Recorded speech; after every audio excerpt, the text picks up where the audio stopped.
In connection with the 32nd anniversary of the tragedy of January 20, President Ilham Aliyev and First Lady Mehriban Aliyeva honored the memory of those who had lost their lives for the freedom of our country at the Alley of Martyrs Memorial Complex.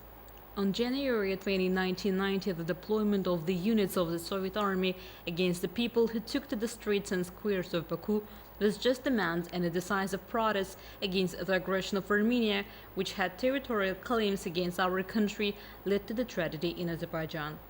The massacre of the peaceful civilians who rose to fight for freedom and territorial integrity of their country, the killing and wounding of hundreds of innocent citizens as a result of mass terror has once again demonstrated to the whole world the crime of totalitarian Soviet regime on the verge of its collapse.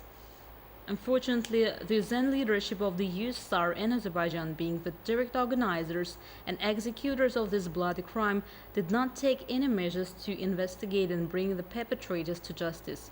On the contrary, they did everything possible to conceal it. On the next morning after the tragedy on January 20, the national leader Aliyev came to the Azerbaijani representation in Moscow to share the grief of his people. The exposure of the bloody action by the Soviet regime in Azerbaijan by the great leader turned out to be moral support and consolation for the people.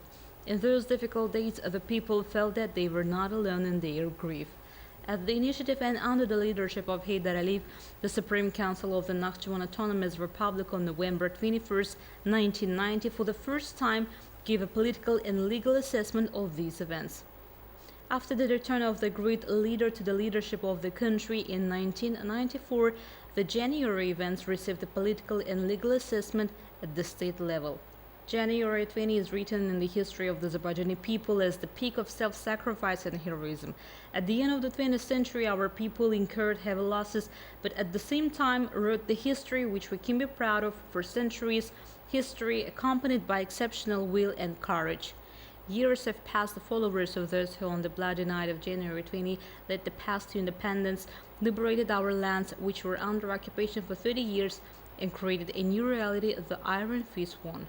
This is an incredible feeling to be a citizen of the victorious country, and our brave army showed an invaluable example of courage in the 40-day war under the leadership of the Supreme Commander-in-Chief and made it possible for our people to live this feeling.